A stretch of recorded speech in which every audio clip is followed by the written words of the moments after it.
नमस्कार दोस्तों, मैं मंजू पाठक अपने चैनल में स्वागत करती हूँ। कहिए कैसे हैं आप लोग। आशा करती हूँ कि आप लोग बहुत अच्छे होंगे।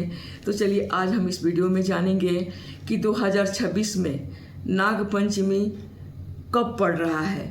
बहुत लोगों के मन में कन्फ्यूजन था कि 16 को है कि 17 को है। तो इस बार 2026 में नाग पंचमी 17 अगस्त को दिन क्या है तो सोमवार को पड़ रहा है। सोमवार दिन पड़ने से और सोने में सुहागा आ गया है, क्योंकि उस दिन तीसरा सोमवारी भी पड़ रहा है। तो आप चाहें तो नाग भगवान का भी पूजा कीजिए और सोमवारी का भी जल चढ़ा सकते हैं, दोनों एक ही साथ हो जाएगा।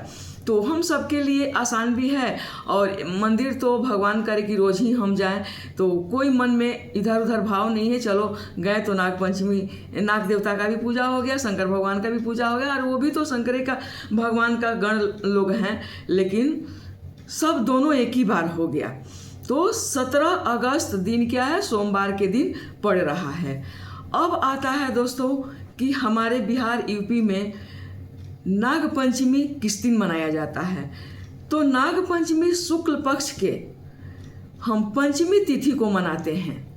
उस दिन हमारे बिहार में, हमारे यहाँ खास करके नियम क्या है, तो जिसका पहले तो मिट्टी का घर होता था या फिर जिसको पक्का का घर होता था, तो पानी से सुबह सुबह सब धो धा के स्नान करके और तब क्या करते थे दोस्तों कि चावल का ऐपन फुला के रात को ही रख देते थे। चावल, कच्चा चावल फूलने के लिए डाल देते थे। सील हुआ या फिर नया कोई मिक्सी है या शुद्ध जो भी ऐपन बनाने का साधन है आपके पास, तो पहले के ज़माने में तो सील होता था, तो उसी पर हम लोग पीस के दरवाज़ा चौखट पर नाग देवता का हम लोग आकृति बनाते थे।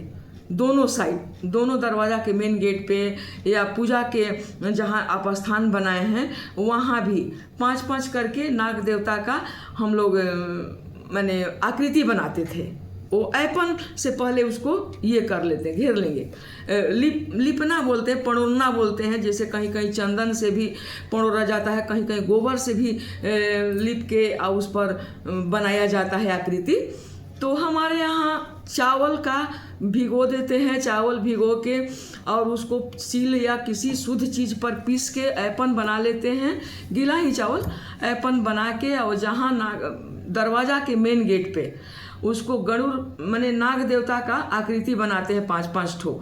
और याद रहे दोस्तों कि दोनों नाग नागिन का मुंह एक ही साइड होना चाहिए।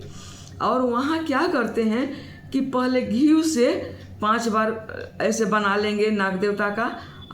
उसके बाद सिंदूर से नागिन को टिका जाता है। नाग देवता को रोड़ी, चंदन ये सभी चढ़ा माने उनको टिक्का लगाए जाते हैं। तिलक जिसको बोलते हैं, तिलक लगा देते हैं। तो मेन गेट भी हो गया, और दरवाज़ा पर जैसे कि पूजा का कहीं स्थान रखे हैं तो वहाँ दरवाज़ा अगर है, मंदिर तो रहता है ना घर में हर जगह, तो वहीं पर भी नाग नागिन का दोनों का मुंह एक साइड होना चाहिए।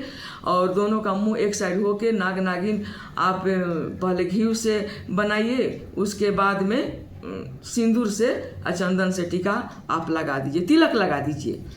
उसके बाद हमारे यहाँ क्या होता है दोस्तों कि लावा, जो धान का लावा होता है, और गुड़ और कच्चा दूध गाय का एक में 2 कटोरी रहता है, एक थाली में मिला लिया जाता है, एक थाली में अलग रखा जाता है। और भोग स्वरूप उनको गुड़, कच्चा दूध और धान का लावा एक में मिला के मैंने मिस के भोग लगा दिया जाता है। वहाँ दिया जला दिया जाता है, अगरबत्ती और कर्पूर का आरती कर दिया जाता है। और हाथ जोड़ के देवी देवता, नाग देवता से प्रार्थना किया जाता कि हे देवता, आपको आज हम जन्मदिन माने जन्मे दिन बोलेंगे उनको, नाग देवता का पूजा किए हैं।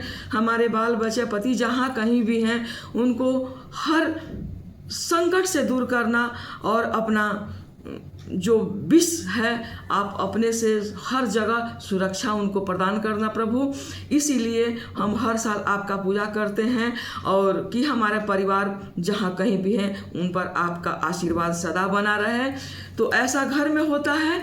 और उसके बाद आपके घर में क्या होता है, आप पहले भी जा सकते हैं मंदिर, और नहीं तो हमारे यहाँ तो बोला जाता है कि पहले घर का देवता पूजा जाता है, उसके बाद ही मंदिर जाया जाता है। तो फिर हम लोग घर में ये सब पूजा पाठ करके तब हम मंदिर जाते हैं। तो मंदिर में इस बार तो सोमवार है, इस वजह से भी नहीं भी रहता है तो भी हम मंदिर जाते हैं, क्योंकि वासुकीनाथ शंकर भगवान के गले में विराजमान रहते हैं।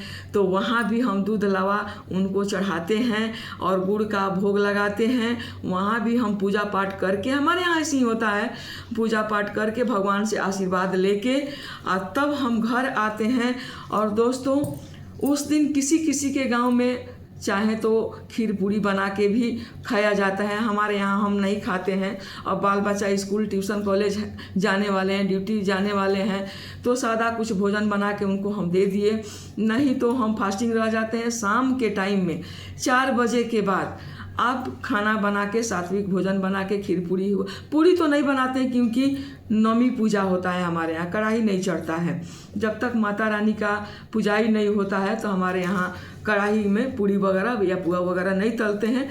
सादा जो मन में आए, बिना प्याज लहसुन सात्विक भोजन बना के हम लोग रात में खाते हैं। नमक आप चाहें तो सेंधा नमक का भी बना के खा सकते हैं, चाहें तो ऐसे भी नमक बना के खाते हैं।